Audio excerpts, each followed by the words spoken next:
Hello, spooky soulmates. I hope you're having a great Friday, and we have quite the episode for you. I just want to say at the beginning of this episode that we do not know the Clintons personally. We've never had any interaction with the Clintons. They do not know us, and they never will. They might now. I'm terrified. Guys, we're probably at this point on some kind of hit list somewhere. If it's not the mega corporations like Facebook and Google or Illuminati, it's going to be the Clintons. Yeah. Why do we, okay, I was thinking about this today. I'm like, do I have a death wish? I know. Why do we put targets on our backs? I have no idea. I think it's the whole curiosity killed the cat thing. Because I'm just like, I need to know. Well, I'm a justice seeker. That too. Yeah, and I think you are too. I hate injustice. Yes, with a passion. And so all of these conspiracies, that we've kind of dove into. They're not conspiracies. That's what's crazy. Right, but it's kind of like wanting to right the wrong, wanting to shine light in the the dark places so that everybody can see what's really there. I've always been that type of person, like lawful good for all the D&D people out there. Like, I need the world to know the truth. And it bothers me personally. Yes. If there's lies being spread out there. I know. So if we die, particularly me, because I seem to always get interested in the one that's just like death. I just kind of tiptoe around it and I'm like, hey, Kayla, I'm here for support. If it looks like I committed suicide, don't trust it. She wouldn't do it, guys. She would never do it. I trust you, spooky fam, to investigate my death. Yes. And I will come back as a ghost. I'll come back as a ghost and be like creepy and give you pointers. Yeah. No, wrong website. No, don't look there. Talk to him. Anyway, how was your week, Kayla? It's been hectic. I, for some reason, decided in my 7th month of pregnancy that I needed to start a part-time job and join a Bible study and start going back to church and clean the entire house from top to bottom. I think nesting has hit. Yes, nesting is real. I mean, yeah, people joke about it, but it is 100% a stage of pregnancy. I know. I don't know if it was the iron pill, but I got so much energy. I didn't know what to do with myself. So my house is spick and span and I'm just trucking along, I've got 9 weeks left. Yeah, I know. And they fly. It's crushing down on me. I'm getting so I'm suffocated. I'm worried about being a mom of 2. That's so stressful for me. It's and 2 boys. And it's one of those things you don't know if you can do it until you have to do it. Oh yeah, you kind of get into survival mode. Yeah. How was your week, Rachel? It's good. My son made the school musical. I'm so proud. Yes, my oldest son, and he is jazzed about it. He is playing the role of Dad in the Jimmy B. Jones. It just kind of shows his maturity level. They're like, you'd be great for the dad. So we're kind of jumping into the world of theater in our house, which is fun. I have decided to rename some of my plants. One in particular is the one in the living room, because what I found, you guys, you remember back in the day, I used to talk about my plants all the time. Yeah, and then Moira committed suicide, and we had planticide. Yeah, she dove, took a dive, and she's still hanging in there actually, which is shocking because I kind of gave up watering her after the repot. But there's a plant in my living room that replaced one that I killed, and I forget to water it all the time until I see it's wilting and looking You're as sad as possible. No, it can't be too late. It can't be too late. So then I water it, and it perks right back up by the end of the day. And so I've named it Frankenstein because I'm playing God with it. I love that. Yeah, I like to play God. Also, I got my hair done, and my son thinks I look like Black Widow. So. Feel pretty good about myself. She took it down and she was like, who did you compare yourself to? Stacey London, because I have a big blonde strip in front here, and so Stacey London from What Not to Wear has that really pretty gray streak in her dark hair. Me back. Such a good show. I love, what was his name? Clinton yeah. Kelly. Oh, that is a tie-in. We're talking about the Clintons. Oh, I was like, how? He didn't almost die, did he? No. Anyway, so I got it very blonde, and I'm loving it. I think it looks great. It looks you rock a ponytail so well. I think it looks really good. I can't I don't know. Mine just goes flat. It's like an Ariana Grande without the nice little bump at the top. Oh. So I'm just kind of I feel like it drags me down. Maybe you can put some a tiny bit of a roll of toilet paper underneath some hair and wrap it around. Bumpets. Yes. My gosh. Or was it Twisty Tail? Remember those? Oh my God, that thing, it looked like a slap bracelet and you put it in your hair and then like rolled it up. It was like you would put it on your ponytail and then you would like make a part in it and then like put it inside out, like kind of like flip your hair through it. Wasn't that like the make your own bun thing? No, it's probably before your time. I'm sorry, I'm such a baby. Anyway, also, something sad happened in the spooky family, and one of my cats passed away, and she was kind of like my comfort animal. Kayla was the best friend through it all. She was there like the night it happened. I called her bawling my eyes out. She was there with me the next day, and then the day after, she was with me when I decided to do something impulsive. And because I was pushing you to do it because I knew it would help. Sometimes I do impulsive things when I'm feeling emotionally chaotic, and I decided to bring home a little kitten. I did the same thing when my emotional support animal of 17 years passed away, and it was a great decision. So. Yeah, right now I think she's a little shit, but a little shit that I love. And that's all toddler teenager stages. I know. She's a kitten. She's like in between those two. Yeah. So her name's Eloise, but I call her Lulu. She's trying to eat Pipsqueak. She's watching my hamster right now. It's like kitten TV. So we've been working really hard to try and build up some excess episodes because I'm going to be taking like a maternity leave until January or even through January, depending on how many episodes we have. But we decided that we're not going to put out any episodes the month of December because we just really want to soak up that time with our families. And we know you guys are probably going to be soaking up time with your families. So we're going to have episodes through November, and then we'll have like a little break, and then we'll be back probably in January. Yeah, and that doesn't mean that you're not going to see our faces, or maybe like something special might pop up in that time. Definitely join our Facebook group if you haven't already. It's just the Good Luck Sleeping Podcast group on Facebook. It's secret, so anything that you post there, nobody else can see. It's our own private little fun family that we have on there. So we do polls, we, get to interact with you. We do Facebook Lives. That is really the place to be if you want to kind of interact more with us. Yeah. And we would love that. So yeah, join us there. And we'll stay probably pretty active on social media through the holidays regardless, but there just won't be episodes going up through December. But you'll have content through November, so no worries. There'll be plenty to binge. That's right. That's right. So since we're talking about where you can find us, on Facebook, the Good Luck Sleeping Podcast. On Instagram, Good Luck Sleeping Podcast. Twitter is at GL Sleeping. Our website is Good Luck Sleeping. I just had like a brain. goodlucksleeping.libsyn.com. Thank you. Mm-hmm.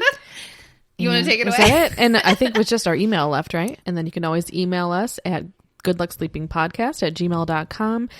Send us in your creepy stories because listener episodes are some of our faves. Yes. If you've seen aliens or ghosts or weird people, we want to know. Yes. If you've escaped with your life and have lived to tell the tale, we would love to hear about that.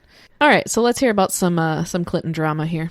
Okay. First, I want to say, this episode has nothing to do with either of our political affiliations. Correct. We're not going to reveal what our political affiliations are. I don't even think Rachel and I are quite on the same path with that. We've never really talked about it, but I know we have different views. We are simply discussing what we found on this conspiracy theory. Right. And we're kind of tying two conspiracy theories together. We already mentioned we're talking about the Clintons. They do correlate. Yes. They do correlate. I investigated. There was a hashtag on Twitter, hashtag Clinton body count. And I wanted to see if there was any truth. I mean, everybody since like 1980 has been keeping track of how many people tied to the Clintons in some way have died sudden, timely, mysterious deaths. Right. So I went through almost everybody on the 60-person body bag list. Investigated each of their deaths. Tell them how many hours you researched. I spent 7 hours. Literally a full day's work. Yeah, like I had yesterday off and I was in bed researching the entire day from like the time I woke up to the time I went to bed. Yes. Because there was so much. Now, when we first you're researching started, decades. I know. And I was trying. Okay, so Rachel, she did her research in the afternoon, and she was like, I can't find anything. Yes. And we wanted to talk about this because we thought this was very important to point out. But when you go into Google and you just try to search Clinton body count or anything related to the Clintons, you will find the same top 5 articles, and everything of importance, everything that's unbiased, everything with actual information is completely buried. Yes. It's like the mainstream media, which is, I mean, I found out it was Google, but the mainstream media is like the Washington Post, the New York Times, all of those. CNN, they were dedicated to trying to... Well, and even if they didn't bury it, they were like, "This is complete rubbish. This is so stupid. It's hogwash." Right. You know? So they're they'll mention it, but they will discredit it. Like, there wasn't even a single article that you could find that was like, here's what this conspiracy theory is. Here's why we think that's not true. Right. It wasn't objective at all. No, it was just like, why are you even researching this? Like, why are you even reading this article? You shouldn't even be thinking about this. Right. Take your mind to pleasant things. Exactly. So I found this search engine called DuckDuckGo.com. So DuckDuckGo.com, it allows articles of all types through. So unbiased ones, right-wing ones, left-wing ones. You can get all of it. Yeah. And that's all I wanted, was to be able to research and decide for myself, what was true. Yes. So I sent that to Rachel, and she was actually able to find what she needed on her end too. Right, but because I was doing the same thing. I was like, Kayla, I'm not finding what I need to find on this guy, because the same thing, same exact problem that she was having. So then I used the DuckDuckGo, and it was like a whole universe opened up. It was insane. Yeah, and it wasn't even about we wanted something that matched up with what we thought was happening. We just wanted some truth. Right. And not somebody that was trying to brush it under the rug. Mm-hmm. So when I did that, I found a lot of stuff. And I also found that the further you go back in time, so when the internet first started, articles that were posted in 1993, 1994, they were way less biased. There were things from the Washington Post that were investigating the Clintons. Oh, nice. And now they're like, the Clintons are just great. We're not even going to talk about underlying, tone is, please don't kill us. Please don't kill us. Yeah. I'm going to dive in. I did not do every single person, because at the list that I had, there were 47 people. Yeah. I know there's been more since. But I just went through and tied together all the ones that I thought were wow. Yeah. The mic drops. Okay. So like I said, there's a list of over 47 people related to the Clintons that have died mysterious deaths or by supposed suicide. Now, one of the articles that was kind of biased was the president is a big person. They're going to have a much larger circle of acquaintances. So, of course, there's going to be more death around them. I'm sorry, but Reagan didn't have a circle of mysterious deaths. Right. I think he's the last president I actually really respected. Reagan. Yeah. I know. So I'm not even going to go forward with Trump or George Bush or Obama or anybody like that. Yeah. But, Clinton is he's unique. Even if you're a Democrat, Yeah. Not saying that we're not Democrats. You'll never know. You have to admit, that he did some pretty shady things. Sure, we're not talking about any of his political choices. He got impeached. Right. Right. I mean, that takes someone special. Did he do some good things for the country? Absolutely. They all have at least one thing that they do, right? So we're not talking about that at all. That's completely separate from what we're researching. I just want to say that again. Yeah. I went back to the first dude on the list, and his name is James McDougal. He knew the Clintons back in the 80s and really came into the front of their lives in the 90s. So I'm going to try to cite all of the sources that I found this stuff on, because I want people to be able to go back and fact check if they need to. Also, we don't want to get in trouble. I don't want to plagiarize. Okay, so the Baltimore Sun had an article in 1998, and this is where I got the information from. McDougal and his wife Susan invested in a real estate development company with the Clintons in 1979 to create vacation rentals along the Whitewater in Arkansas. So for those of you who don't know, the Clintons started out in Arkansas. He became the governor of Arkansas. That was kind of his jumping board into politics. So everything kind of goes back to Arkansas. Yeah. I think they met in college there, or at least they met in college. I don't know if they were in Arkansas. But. Okay, so they opened this business for vacation rentals along the Whitewater in Arkansas. In 1992, during the Clintons' run for presidency, an article was published by the New York Times showing the Clintons had invested and lost money in the Whitewater Development Corporation, which is what they called their company. The McDougals had another business called Madison Guarantee Savings and Loan that had gone belly up around the same time. And a journalist named L. Jean Lewis started to connect some dots and investigate them both. She was the one who got the FBI involved and actually testified in 1995 against the Clintons. And going back to 1993, a David Hale claimed the Clintons had pressured him into an illegal loan to Susan McDougal. So basically, what was happening was the Clintons were saying, invest in the McDougals' loan company, but it wasn't actually a loan, and they would put it back into the Whitewater. So the loan company was like a laundering it. Oh, okay. It is believed that that fake loan was used to prop up Whitewater. Hale wasn't believed, as McDougal and Clinton both denied his accusations, until McDougal was convicted and fessed up that Hale was telling the truth and he was tired of lying for Clinton. McDougal admitted to another illegal loan from Madison, his failed loan company, made to prop up Whitewater as well. So that was 2 loans. Uh-huh. Clinton denied the existence of any of those loans until a canceled cashier's check for over $27,000 showed up in the trunk of an abandoned car garage by a mechanic who turned it over to the guy who was investigating everything. His name was, I think, Kevin Starr. Okay. Keith Starr. Starr. I know that part. Okay. So then they had irrefutable proof that these loans had taken place. So Susan McDougal went to jail for refusing to talk. James McDougal would die March 8th, 1998 of cardiac arrest while in solitary confinement. And then strangely, the mechanic who found the check, Johnny Lawhorn Jr., would also die by crashing into a utility pole. Oh. So anybody who knew anything about that died. Yeah. So that was just the first. The Clintons walked free. They did not have to do anything. They did not face any charges. And he's still, like, that's had to have come up during the race, the presidential race, right? Yeah. And nobody cared enough for it to be an issue? He became president in 1993. Oh. McDougal died in 1998. So he had been in office. He was in his second term. Got it.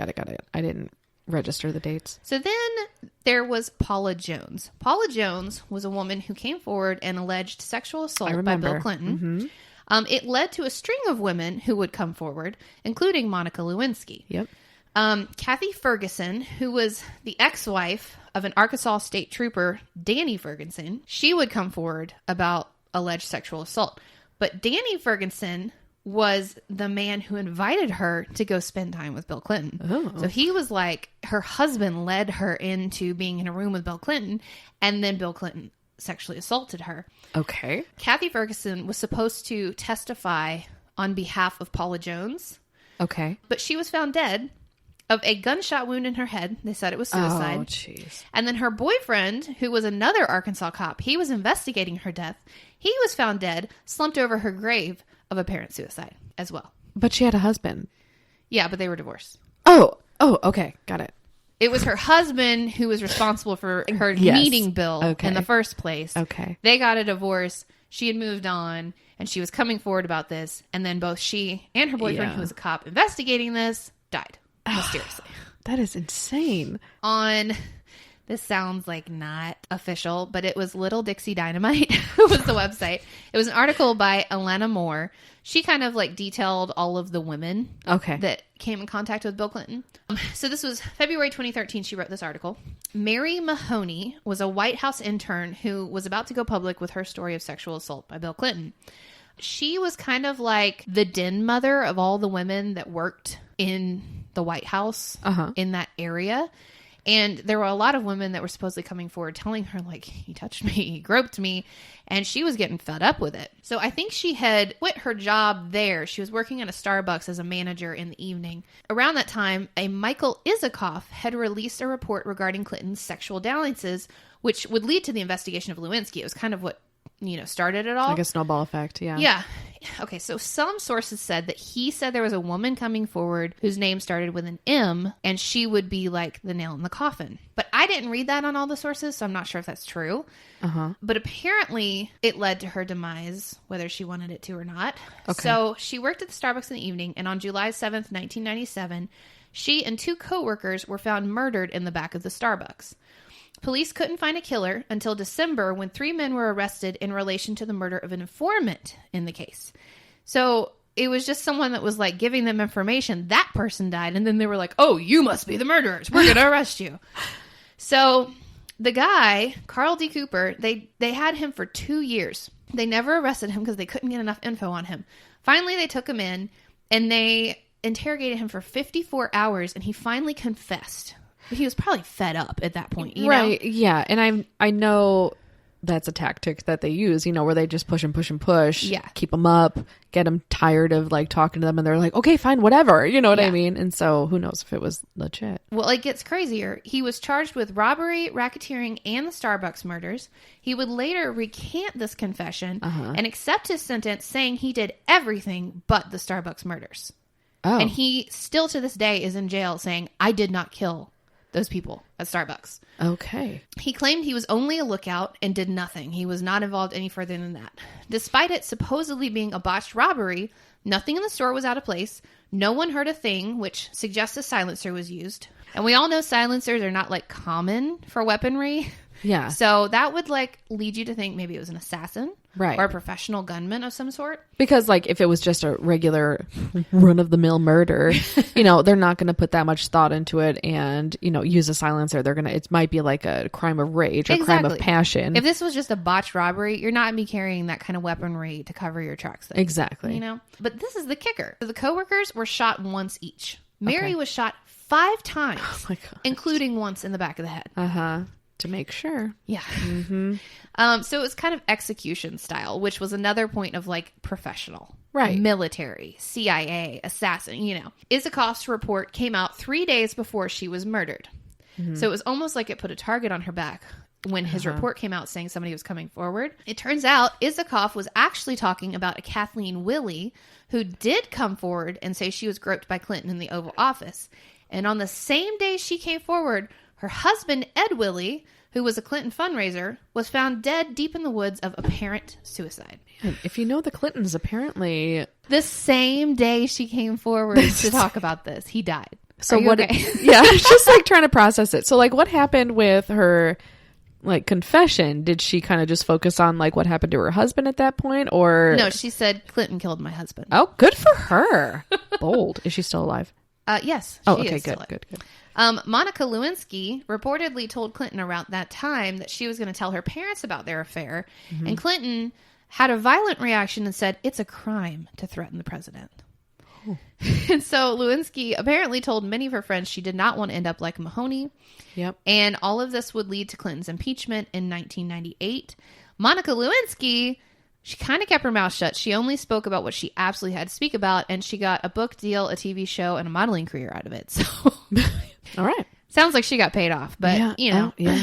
we can only assume there. Do you remember, like, what I remember about Monica Lewinsky? Didn't she wear, like, a little beret a lot? Yeah, I think so. I feel like I picture her with her dark hair with, like, a beret. Maybe Yeah. I'm making that up. I don't know. Well, one of the nails in the coffin for the Monica Lewinsky thing, one of the women... No pun intended. Yeah, I know.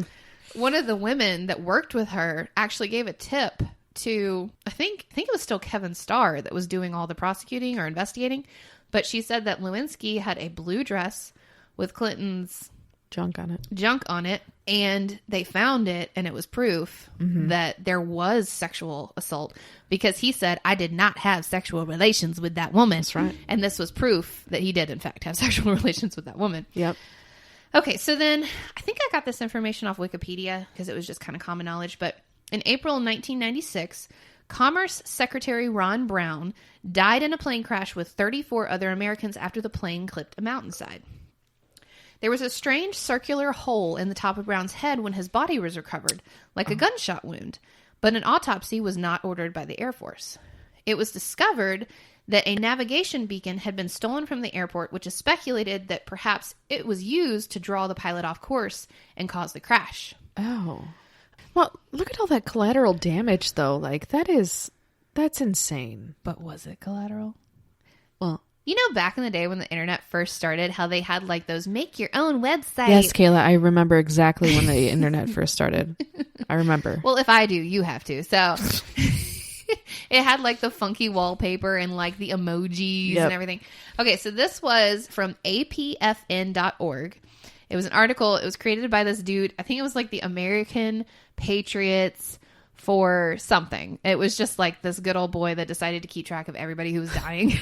And it was like, we have to speak the truth. All right, he should be on the podcast. So this article was put up on the internet in 1998 by Pat Shannon. It listed a stewardess, Shelley Kelly, Oh. I know. She was the only one to survive the plane crash that Ron Brown was on. She walked off the plane, boarded the helicopter to be taken to the hospital, and arrived dead. What? By a new 3-inch gash to her femoral artery that had been made at least 3 hours after her initial cuts and bruises that she was to receive treatment for. Shelley Kelly? I know. Amazingly, all the bodies were ordered to be cremated by Clinton before an official autopsy could be ordered. Okay.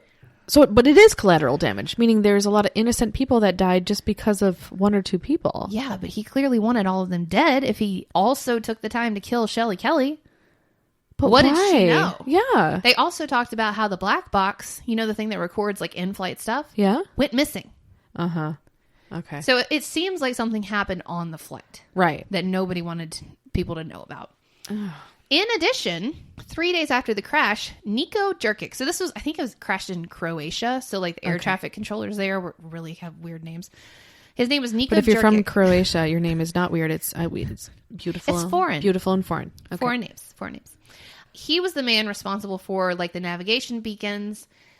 He was like the air traffic guy. He died by gunshot to his chest, which was ruled a suicide. Now, how many people kill themselves by shooting themselves in the chest? Right. Yeah. That's just not normal.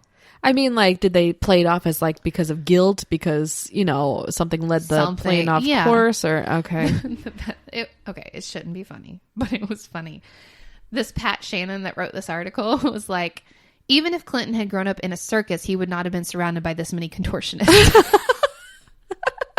Okay. So, according to an article by Peter J. Boyer in The New Yorker in 1997, Ron Brown was under investigation for some illegal transactions used to fund the Clinton Foundation at the time of his death. Notably, Brown worked with a John Huang. I'm sorry. I've been trying to figure out how I was going to say the name without it. I can't. Spell it? Huang. Huang. Sorry. He worked for Clinton as the Deputy Assistant Secretary for International Economic Affairs, was convicted of felony conspiracy charges and basically arranging for about $156,000 of illegal funds to funnel into the Democratic Party. When Huang was let go, he kept his security clearance and communication with the Chinese thanks to a man named Charles Meisner, who allowed him to keep that clearance. He wasn't supposed to have it. Yeah. But this dude was like, just go on, God. Charles would die in a plane crash shortly after. Of course he would. There was also a woman named Barbara Wise, a Commerce Department employee, so she worked in the same department as these men, who was found dead, locked in an office in the Commerce Department with bruises on her body, and one article said also partially nude, November 30th of 1996. According to the Washington Post, it was initially investigated as a homicide, but dropped due to unknown causes. She didn't beat herself up, okay? Right. Why would they drop it? I don't know. It was suspected that she leaked some info she discovered about Ron Brown and John Huang's illegal activity. So it's like all these people are tied together and they're dying. Right. It doesn't make sense. This isn't normal. No. You know? All right, moving on. This was on Conservapedia.com. Vince Foster, who served as the White House counsel for the first 5 months of Clinton's presidency, supposedly committed suicide in 1993, which was one day after Clinton unprecedentedly, it was like the first time it was this had happened. unprecedented. Yes. Okay. He fired the head of the FBI, who, by the way, would have been responsible for investigating Foster's death. So he fires the dude that can like look into this crap. Yeah. And then this guy dies. Oh. Okay. Foster was under investigation of espionage at the time of his death. They found a resignation letter in his briefcase torn into 27 pieces that contained grievances about the Wall Street Journal staff lying about him and how he couldn't do it anymore. Why wouldn't they just take it? Why did they have to rip it up into 27 pieces? It was already ripped. For it to be... Oh, okay. Yeah, they found it ripped into 27 pieces. Right, but I feel like somebody did that to like... Exactly. That's Why the didn't point. they just take it? Exactly. That's okay. That's the point. Why would it be ripped up? That makes no sense. Right. Okay, so then theobserver.com, this is where I got this information. They said what's important about Foster was he was old friends with Hillary. They had both worked at an Arkansas law firm, and he had followed the Clintons to the White House thinking, these are my buddies, you know? And then he saw who they actually were and was bogged down with the stress of those realizations and the criminality he'd been dragged into. Mm-hmm. So that was kind of like in his note, his suicide note, he's like, I can't do this anymore. Yeah, you know, he'd only been there for 5 months, right? As in this role, you know. So then there was Jerry Parks. He was Hillary's private investigator. He was compiling a dossier of sexual deviance on Bill Clinton at Hillary's request. Oh, good for her. But he also did some work for Vince Foster, who died, running large sums of cash to the Mena airport for $1,000 a trip. So this Mena airport is in Arkansas, and a lot of crap goes down there. When he saw Foster had died on the news, he reportedly told his family, quote, I'm a dead man, because the Clintons were, quote, cleaning house, and he was, quote, next on the list. Wow. In days, his house was robbed and the dossier was stolen.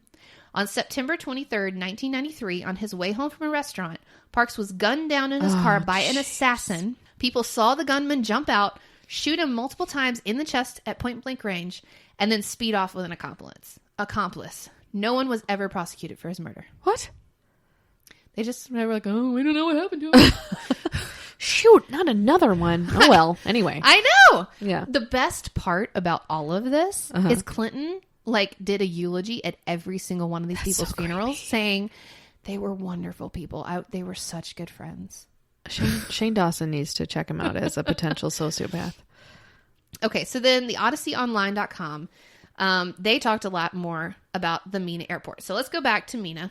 The Mena airport is important because it was used for smuggling large amounts of cocaine into the U.S. in the 80s by a guy named Barry Seal.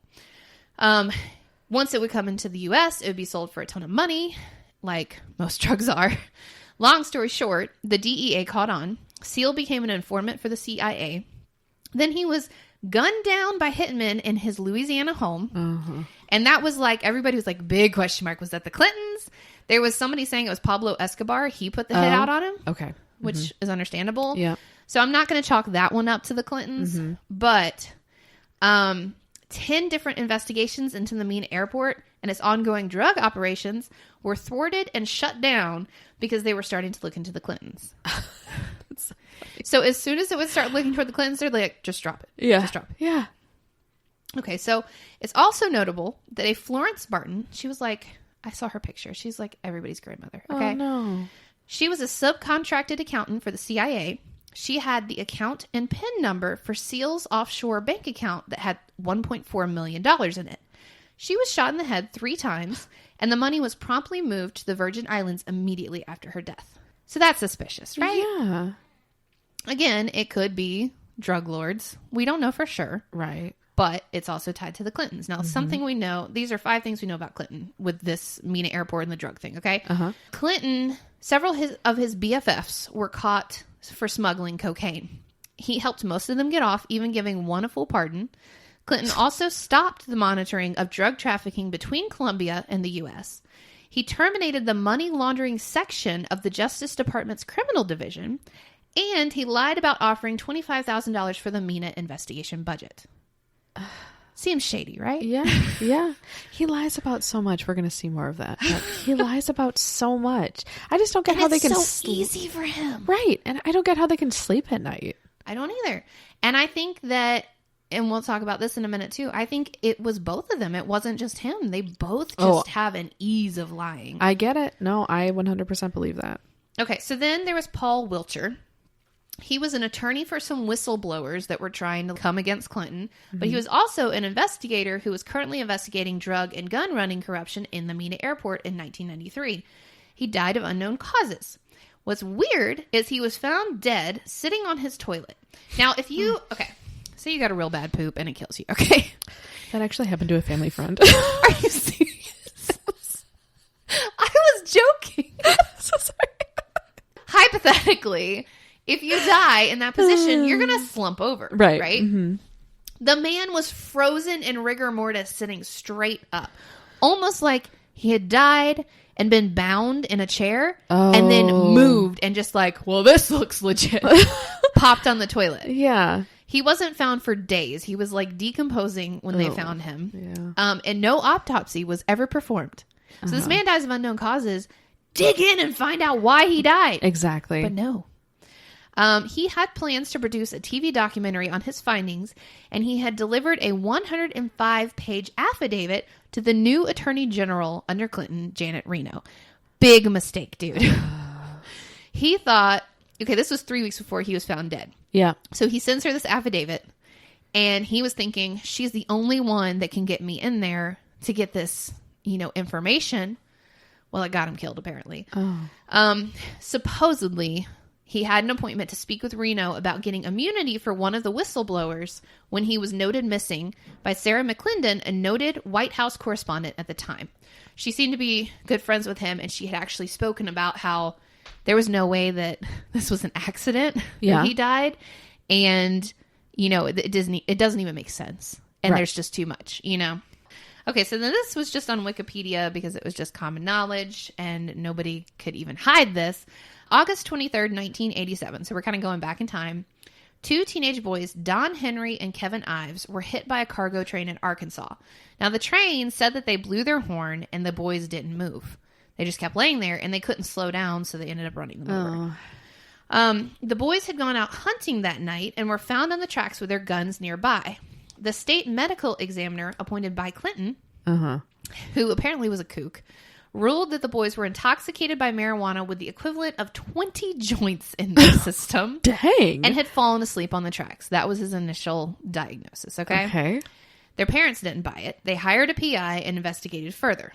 In 1988, a second autopsy was done on the exhumed bodies of the boys and found evidence of only 2, maybe 3 joints, not 20. Yeah. The case was then a probable homicide after that because it was like... That's not going to impair you enough to not hear a train coming. Yeah. The case was ruled a definite homicide when they found a stab wound in Don Henry's shirt, surmising he was already dead on the tracks, and discovered that Kevin Ives' skull may have been crushed by his own rifle, surmising he was unconscious on the tracks at the time. Oh my gosh. So that's why they didn't move. One was dead and one was out, you know? Yeah. Ives' mother had the theory that the boys stumbled upon a drug drop from Mena Airport and were murdered. Oh. A man had been seen in the area in military fatigues a week before their deaths and had opened fire on a police officer and had again been seen the night the boys were killed leaving town. Again, could it be drug lords? Yes. But the fact is, the doctor who checked them out was appointed by Clinton. It's a little weird. Yes. Does not add up. It gets worse. It gets worse. Dan Harmon, a prosecutor in the case who was later arrested for drug trafficking, had been implicated for their murder. 7 people connected to this case with information on it all died before they could stand witness on trial. Oh my gosh. One of which, so all of them were kind of weird deaths, right? Yeah. But there was one, I'm like, this isn't an accident. His name was Keith McCaskill. He was stabbed to death on November 1988 to the tune of 113 stabs. Oh, I was literally thinking you're going to say to the tune of Twinkle, Twinkle, Little Star. No. That's insane. There's some anger there. Yes. Yeah. How do you even, I get tired. That's like a rage kill. Yeah. Yeah. I would get bored after maybe 30. Yeah. So there were 7 of those people that died. There was one guy that got chased down on a motorcycle and he died. There was one guy, he was found decapitated in a dumpster and part of his body had been burned. And the medical examiner that Clinton appointed was like, oh, he committed suicide and his small dog chewed his head off. Oh my gosh. How morbid. Yeah. The whole thing. Yeah. And his daughter was like, no. Somebody showed me a photo. It's a clean cut. That's not like a dog gnawing your head off. Oh, I feel so sorry for her that she had to see a photo of that. I know. But it was all these people and all of them just kind of got shut up, you know? Yep. Okay, so that brings me to a more recent one. Uh-huh. Now, this one is really hard because it's the height of the internet. It's easy to cover stuff up. It's easy to point the finger somewhere else and create misinformation. Yes. So I will preface this by saying there's a lot of misinformation surrounding this, but I found this article and it went with the 2 narratives that have kind of gone about this guy's death. Okay. Uh-huh. The one that Hillary tried to push doesn't make sense. Okay. The one that is the conspiracy theory actually makes sense. So I will post the link for you guys to go read this. It's like a dossier. I mean, this guy compiled everything. And if you want to go read it and see it for yourself, I'm just going to kind of like skim the main points. Anyway, his name was Seth Rich. A Trent Lipinski compiled everything he could find, including things that had been scrubbed and or recanted into one document and published it. His proof was removed from his original posting. It was on medium.com, saying it had violated their restrictive guidelines. Kind of what we were saying, everything was being buried, right? I found out through some sleuthing, medium.com is by the same people who run Twitter. Oh. And it was supposed to be like this place where if you have more than 140 thoughts, like character thoughts, you can go put your thoughts here. And so it became like this medium, no pun intended, for people who wanted to talk about more important things that they were seeing on Twitter. Okay. Okay, so this guy, he was trending on Twitter because Twitter was at the height of its thing. It was like 2013, 2015, somewhere around there. So after his articles kept getting pulled from there because of the restrictive guidelines, he went to another place called, I think it's techpost.io. Okay. And it's still up. It didn't get removed. So Seth Rich was supposedly shot to death in Washington, D.C. in a botched robbery, but nothing was stolen. His watch, his wallet, his keys, none of that was taken off of him. And it looked like he'd been in a scuffle and then shot in a couple of places like his back. Okay. So if you're like fighting someone face to face, why is it in your back? Right. Unless there's like more than one person. Yeah. The theory is he sent the WikiLeaks emails to Julian Assange because he discovered the DNC rigged the Democratic election against Bernie Sanders in favor of Hillary. Okay, so he worked for the DNC. He had access and security clearance to these emails. Yeah. And he was a big Bernie Sanders fan. And naturally, he felt the burn. Yeah, he felt the burn. And when he realized that Bernie had been screwed over by Hillary, which we know is a fact, he supposedly leaked these emails. And we remember, if you remember during the election, WikiLeaks was huge. Yes. That was like a big determining factor. The emails. Yep. Yeah. Okay, so tons of distractions were thrown at this theory. They tried to prove that Russia hacked the election instead, if you remember that. And then it turned into trying to prove that Trump colluded with Russia. Now, whether you're not smart enough to do that. I know. But regardless of what your beliefs are, if you keep following this track, like the Hillarys wanted to prove that it was Russia. It was Russia. It was Russia. And if you actually follow the Seth Rich track, it makes more sense. So, the fact remains that WikiLeaks does have many emails from Hillary's campaign advisors. It's known as the Podesta emails. There's a guy named, I think his name was John Podesta. And those were the emails that got sent to WikiLeaks that they're thinking Seth Rich was the leaker. They talk about wiping emails from the server so no one knows the president was communicating with Hillary on that server. Now, the president claimed he didn't know she had a private server until the media knew. Right. He said he found out about it when the media found out. Right. And announced it. But the WikiLeaks emails, the Podesta ones, literally have people, I mean, their names are in these emails. It's like cheryl.mills@gmail.com saying, hey, we need to scrub this because they can't know that the president knew about this. Yeah. Okay. And you can actually go on this website and read those emails. You gotta love Reddit. They're like their own little PIs. They are. Redditors uncovered that a user by the name of Stone Tear had asked Reddit for advice on wiping a very VIP person's email from a list of emails. It was discovered later that this user was Paul Combetta, an IT specialist who worked for Hillary, and it was proven he was responsible for deleting those 33,000 emails from the private servers, and he was granted immunity. That's how they found out, because he got immunity for admitting to it. The very VIP person is now believed to have been the president, as they originally thought it was Hillary. Yeah. But he claimed not to know about the emails until the media knew, yet he sent and received emails from Hillary on that server. So then the founder of WikiLeaks, Julian Assange, he was interviewed, and I'm going to show you the interview because it's kooky. Okay. When he was discussing how important the anonymity is for the people who were leaking these things, he all but admitted that Seth Rich was the person responsible for sending him the emails. Okay. So let me show you this. Okay, so the article or the video you just watched, it was, I think it's pronounced Nieuwsuur. It's a Dutch television, like kind of news program. And the guy was obviously interviewing Julian Assange, the founder of WikiLeaks. What did you think?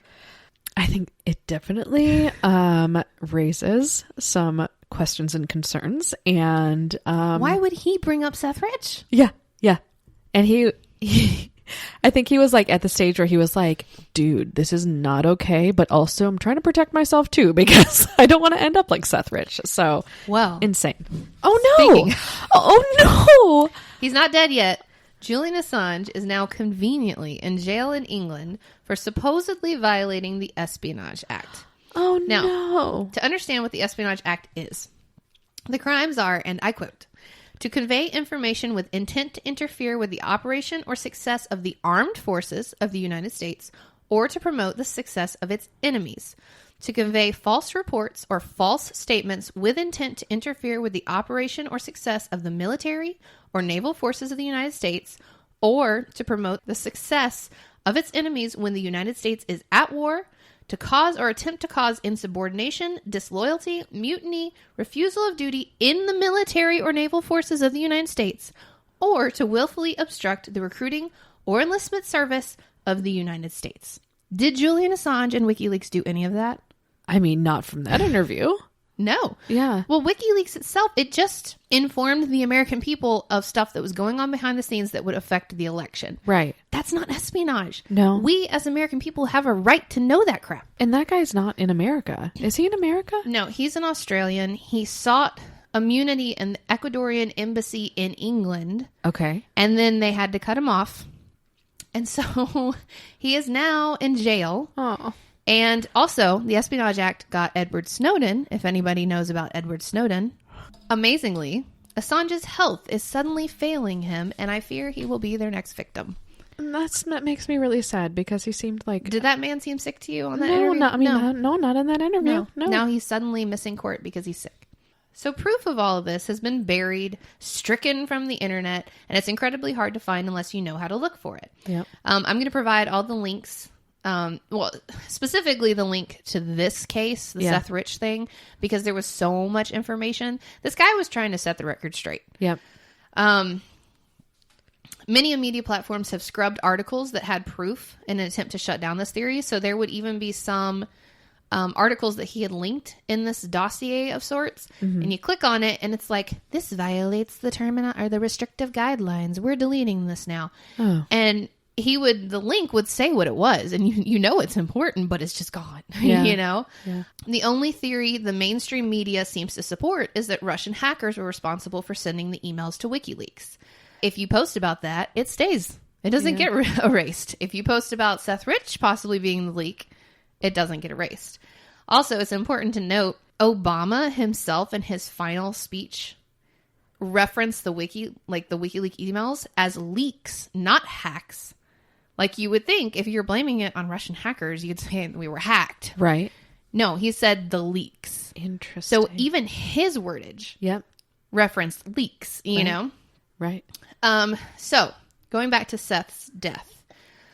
Seth Rich's social media accounts were discovered after his death and wiped clean of any identifying information. He had been very active for 6 years, and it was just suddenly gone. Oh. The area Seth was murdered in was heavily surveilled. Is that a word? A lot of cameras. Okay. The cops who responded wore body cams, yet no video evidence has surfaced from that night. Seth's computer, which is believed to have proof that he had the emails, was also confiscated by police and never seen again. It's important to note that John Podesta, I think that's his name, Podesta, his sister is in throes with the police. Okay. She's like really heavily involved with the police in Washington, D.C. Yeah. Is it all corrupt? We don't know. Yeah, well. The whole truth isn't out there yet, but we do know several things that support this theory. The election was rigged in Hillary's favor. We do know that the emails WikiLeaks had were real and from the Clinton campaign, as they contain actual email addresses to those responsible for deleting them. The emails were deleted by Paul Gambetta, that's known, as he admitted it to the Department of Justice. The trail of evidence that supports the idea that Seth Rich was murdered for leaking those emails has a ton of cover-up attempts and has been squashed by the mainstream media as best they can. The mainstream media, and when I say that, I mean things like the Washington Post, the New York Times, Yahoo, Google. They were also implicated in the WikiLeaks as working in favor of the DNC. That came out during that time. So if this theory isn't true, why are they trying so hard to cover it up? Interesting. So if I die... We've never met the Clintons. You don't have to meet the Clintons to die by the Clintons. Although this episode really is kind of making me extra nervous after all of that. Okay. I am going to be covering the latest, most recent victim, quote unquote, of the Clintons, Jeffrey Epstein. Now, I think it's funny because while I was researching this, I made all these notes. I put all my information in my notes folder on my phone, and then I emailed it to myself, but I was scared to put his name like anywhere in it. So I just said Jeff E. Jeffy. But then again, we're putting out a podcast all about it, so I'm really not covering my tracks. I am anyway. So Jeffrey Epstein gives me the willies. He's not a We're not sad he died. Right. I'm sad he didn't get what he deserved. Yes. But I'm not sad he's dead. Exactly. So it's like, I didn't know anything about him, I'll be honest, like other than he was maybe part of the count, you know.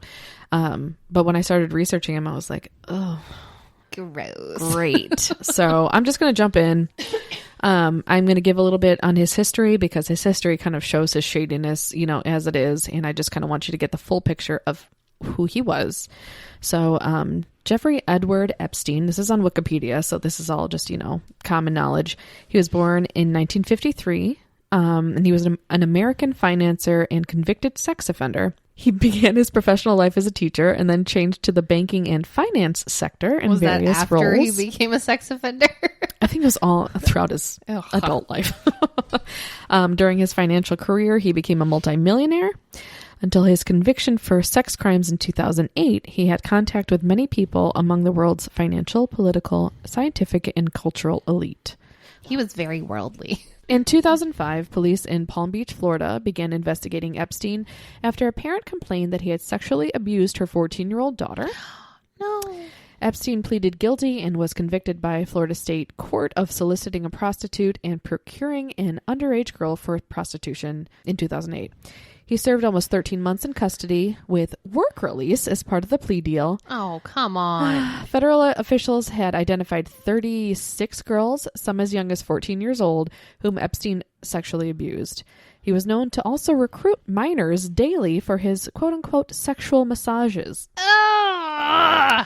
He was also quoted saying he wanted to create a baby ranch where he could spread his seed among minors. It's disgusting. Nobody wants your seed, Jeffy. I know.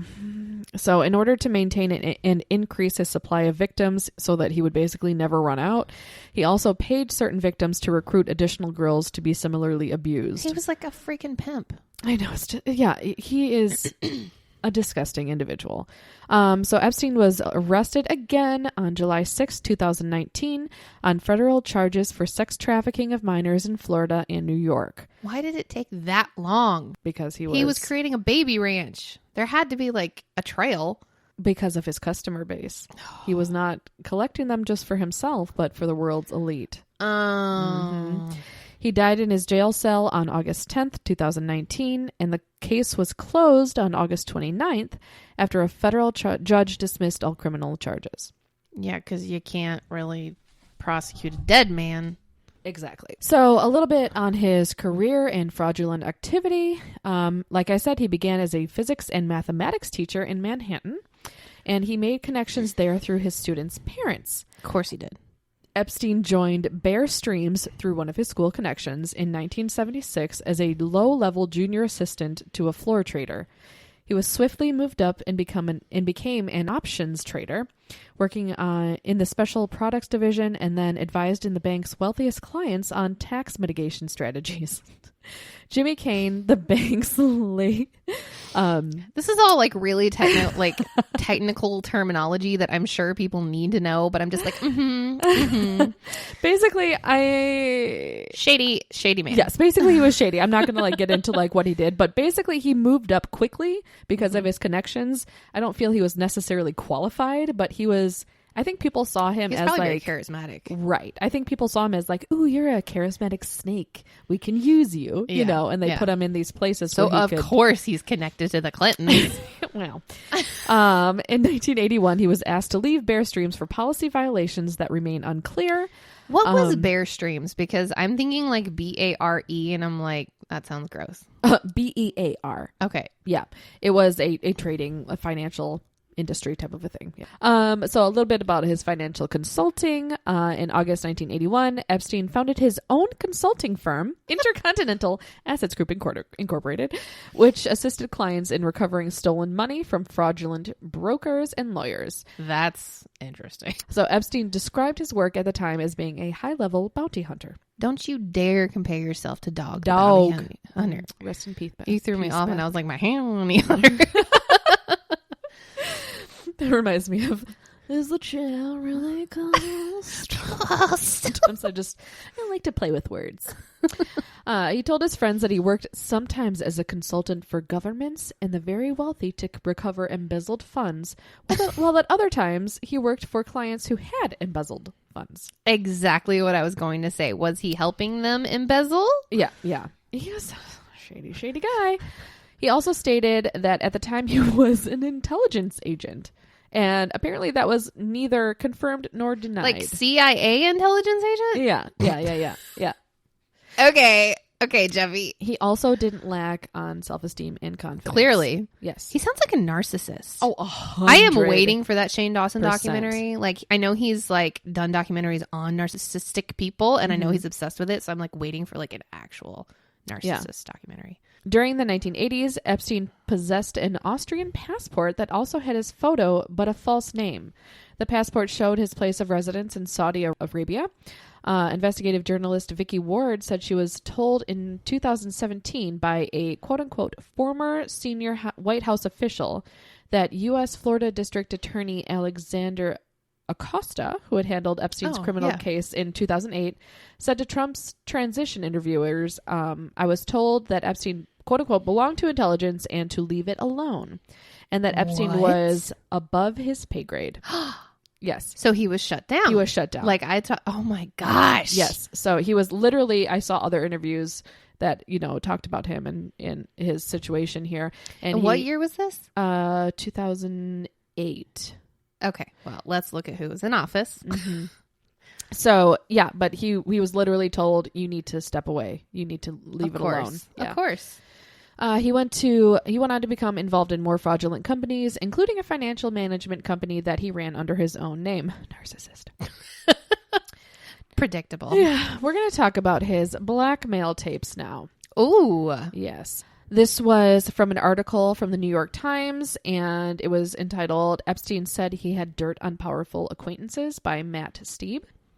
There was a major question underlying all the speculation surrounding Jeffrey Epstein.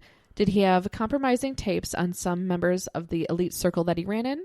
Yeah, so blackmail is a common theory for how the financier mysteriously accrued an estimated $500 million without having much of a paper trail. So people wonder, like, how did he become a millionaire? Yeah. Like, sure, he had his own quote-unquote little successes here and there, but he wasn't, he was a teacher, Yeah. So how did he become such a wealthy individual?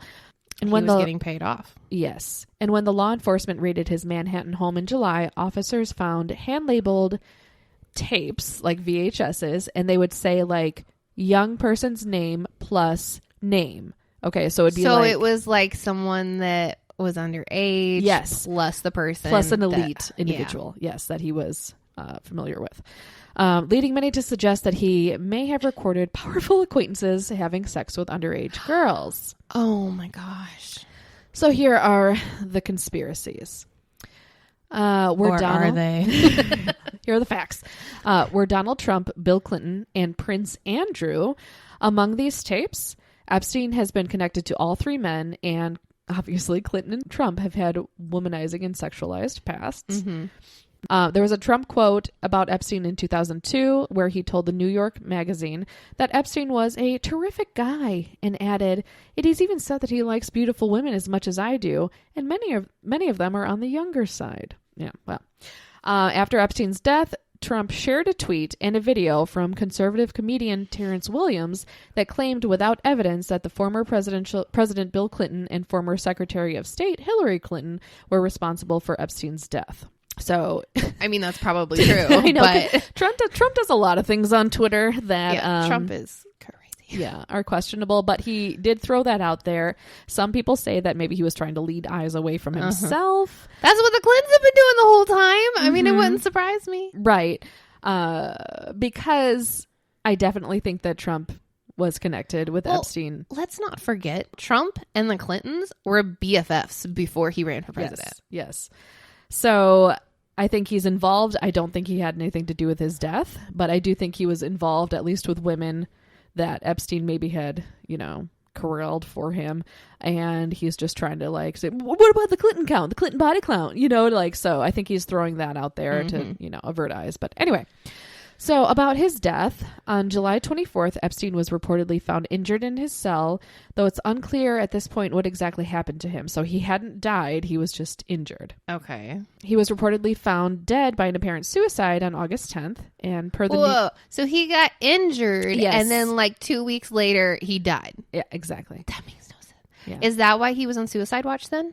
It might have been they thought that he was a botched suicide. Yeah, I'm not sure. Yeah.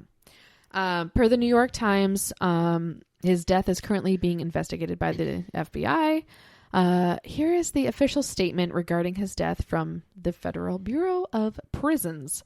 On Saturday, August 10th, 2019, at approximately 6:30 a.m., inmate Jeffrey Edward Epstein was found unresponsive in his jail cell in the Special Housing Unit from an apparent suicide at the Metropolitan Correctional Center in New York, New York. Life-saving measures were... New York! See, I go to Frank Sinatra. Life-saving measures were initiated immediately by responding staff.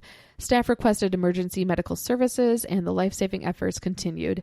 Mr. Epstein was transported by EMS to a local hospital for treatment of life-threatening injuries and subsequently pronounced dead by hospital staff. The FBI is investigating the incident. Wasn't he hung? It was a hanging. Yeah. So he's hanging and he's dead, but they still tried to revive him. I mean, I guess they had to. Yeah. The jail had informed the Justice Department that Epstein would have a cellmate and that a guard would look into the cell every 30 minutes. These procedures were not followed on the night of his death. The two guards who were... Just on that night? Yes. The two guards who were assigned to check on his jail unit that night fell asleep and did not check on him for about 3 hours. Dun, dun, dun. Yes. The guards falsified related records. The two cameras in front of Epstein's cell, does this sound familiar, also did not function that night. Of course. Of course. Just like the cameras that supposedly were surveilling the area that Seth Rich died in. Yes, but it was still ruled a suicide. Although the injuries suffered by Epstein are far more consistent with assault than suicide, a lawyer named Reed Weingarten told Judge Richard Berman in the U.S. District Court that the injuries suffered by Epstein are far more consistent with assault than suicide. Weingarten cited the defense's own medical sources. Broken bones were found in Epstein's neck during an autopsy after he died on August 10th, and such fractures are somewhat more common in cases of strangulation than in hanging. Yeah, usually when you hang yourself, you have to asphyxiate. You can't get that force to break your neck. Right. Like you would if you were being hung from gallows. Yes. Or a gibbet. Oh, I like that. Weingarten told the judge that he and other defense attorneys spoke to Epstein shortly before his death, and they did not see a despairing, despondent, or suicidal person. Of course they didn't, because it wasn't suicide. Yes. So a few more facts here. There was a painting in Epstein's home that depicted Bill Clinton lounging in a chair, kind of sexually, in Monica Lewinsky's infamous blue dress. So they do think it was Monica Lewinsky's dress? Yes. Oh my God. Yes. So let me see. Did you see it? He was proud of it. I've seen the painting. Oh, you have? It's Okay. so freaking creepy with them. I know. I know. The finger. We'll post it for you guys. So Yeah. you can And he had, see it in didn't he all have its bright glory. red high heels on? I don't remember. I gotta look it up right now. I'm like, okay, is he bragging about Monica Lewinsky? Is he a crossdresser? What was he bragging? Was it supposed to be I want you about women? Oh, there it is. Okay. If I was hungry before, I'm not anymore. So these, again, in the beginning of this episode, Kayla mentioned that a lot of the Google information was hard to come by. So we had to go through other means. And a lot of the things I'm going to be discussing now, some of it's from reputable quote unquote sources, and a lot of it is from the GoGo Duck, right? DuckDuckGo.com, where, you know, other sides kind of came to light. Well, here. you get to see everything. You get to see the big news sources. You get to see the smaller news sources. Nothing is really blocked like it is on Google, because Google, I'm guessing we would have had to go through 100 pages to even find one article. Right. And I went back at least 3 or 4. Yeah. Mm-hmm. You couldn't find anything. Yeah. No. So via Kelly McLaughlin of Business Insider, Epstein reportedly visited the Clinton White House several times, and after Clinton left office, the former president took several trips on the financier's private jet. I was going to ask about the private jet because I had heard whispers of it. Mm-hmm. Do you know more about it than? Yes, I do. Okay. Former President Bill Clinton, previously accused of multiple sexual assaults, had issued a statement claiming that he knows nothing about Jeffrey Epstein's alleged crimes involving sex trafficking and minors. Mm-hmm. Okay. And that's why there's a painting of you in his house. So I found this information from, it's a website called Breitbart.com, and it just claims it's like a news source, you know, and the article was 6 Major Problems with Bill Clinton's Statement on Jeffrey Epstein by Aaron Klein. And we know he lies. So. Yes. And so the statement was that he knew nothing about Epstein and his, you know, his illicit past. Yes. His desires. Yeah. Illicit desires. There we go. So I'm not going to go through all of them, but I am going to point out some that are like, okay, you know. So the first one is Clinton's statement claims that a total of 4 trips on Epstein's private jet amid widespread reports of many, many more. So he said he only went on 4 trips. Okay. Why did he even go on 4? I mean, true. Doesn't he have his own plane? Yeah, he should. Well, what is the plane called with the president's Air Force One? Air Force One, yeah. Yeah, so he had that going for him while he was in office. And, you know, I assume that a lot more credible people because I think could it's have a party taken him plane. Places. It is. In 2002 and 2003, President Clinton took a total of 4 trips on Jeffrey Epstein's airplane, 1 to Europe, 1 to Asia, and 2 to Africa, which included stops in connection with the work of the Clinton Foundation.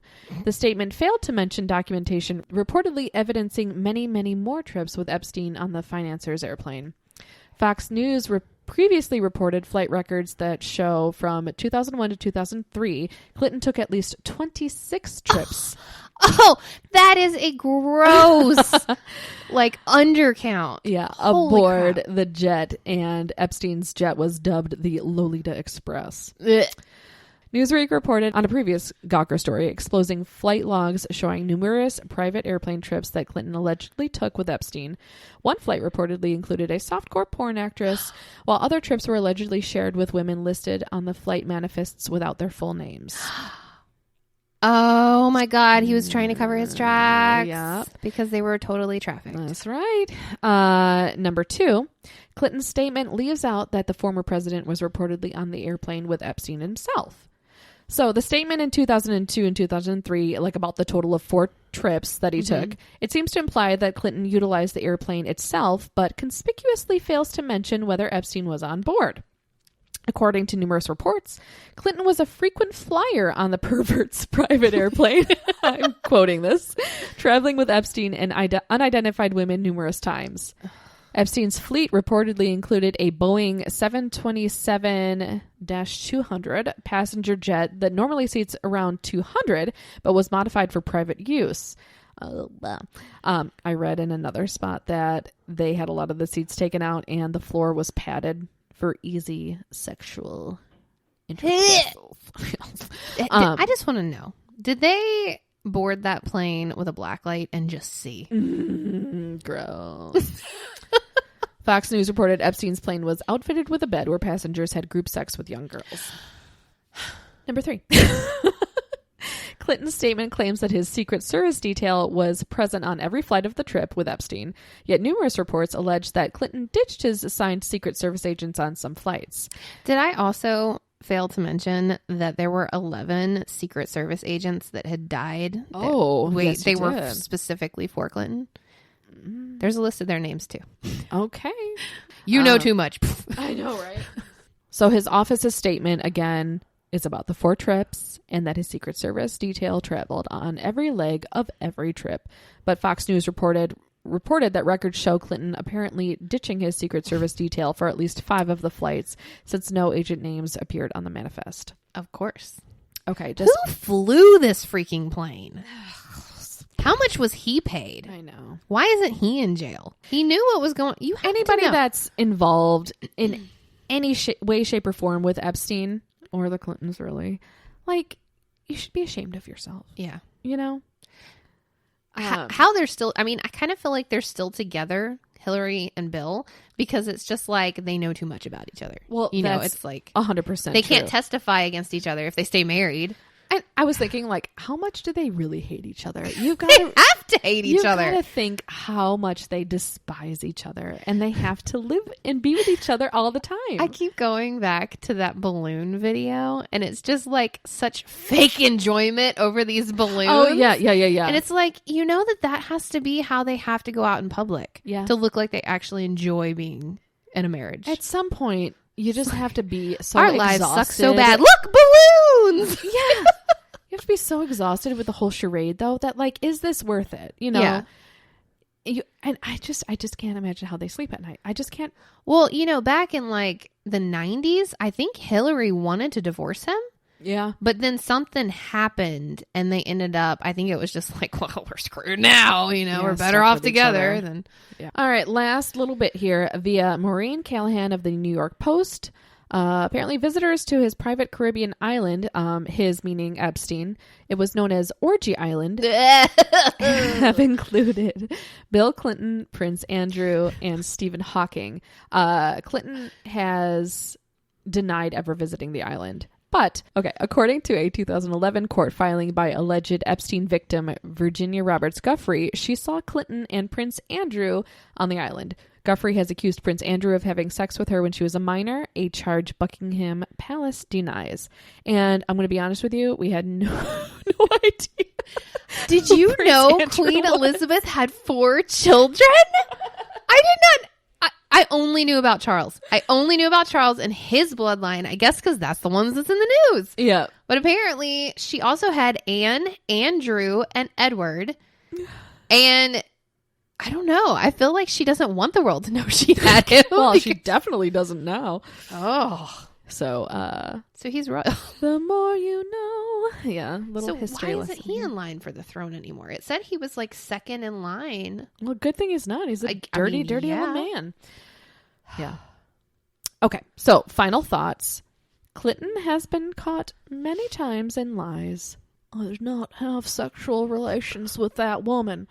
I mean, he looked into the camera sincerely and lied to all of America, the whole world, you know? Well, he said that under oath, too, in the courtroom. Right. And Monica Lewinsky was like, He's also been caught lying about Epstein, you know, in all of these cases that I just told you about. I think it's more than just saving face at this point with all that the Clintons have to lose. That's, you know, because they have a lot on the line right now. I think he's like a pathological liar. Like, it just comes so naturally to him. Yeah. Yeah. I don't even know he knows the truth anymore. He's probably like, Hillary, what am I supposed to say in this instance? I don't know what I'm supposed to say. You tell me. So anyway, he has a lot to lose. And I ended with my thought that dead men don't speak. Wait, what? Isn't it dead men tell no tales? Or is that just a pirate version of that? Just the pirate version of that. Dead men tell no tales. Is the chair really close? Anyway. We should be voice actors. We really should. I've always wanted to be. I think it would be so fun. I 100% believe this conspiracy theory just because the 2 other conspiracy theories we've basically proven were real. Mm-hmm. And there's like irrefutable evidence, man. I mean, this isn't your lizard people tonight. No, this has been buried for a reason. Yeah. So if we get buried, you'll know it was for this reason. So if you know the Clintons personally, I'm Do sorry. do not befriend us. We don't want to be collateral damage. Okay, stay far away from us. If you far away. if you even are friends with any of the maybe even like a cousin of Hillary or Bill, just we don't need to know you. And I'm so sorry. Don't mention our podcast if you guys chat, please. We are truth seekers, justice bringers, but we don't want to die. Definitely, we have a lot to live for. Okay, we're just two women. We're just two mothers and wives. We he don't have a lot doesn't of respect clout. women, so that doesn't really matter. I'm terrified. I am too. I legit contacted you last night having like a mental breakdown, like, I'm gonna die. Yeah, this episode honestly makes me pretty nervous to put out. It does. Yeah. But we're gonna do it anyway. We're gonna do it anyway. I would have like a nervous tick if I don't release this episode after everything I've uncovered. I think I'm gonna have a nervous tick regardless. Well, guys, now that you know what's going on, these people are probably going to be in the American eye for quite a long time. They're probably going to be in power pretty soon.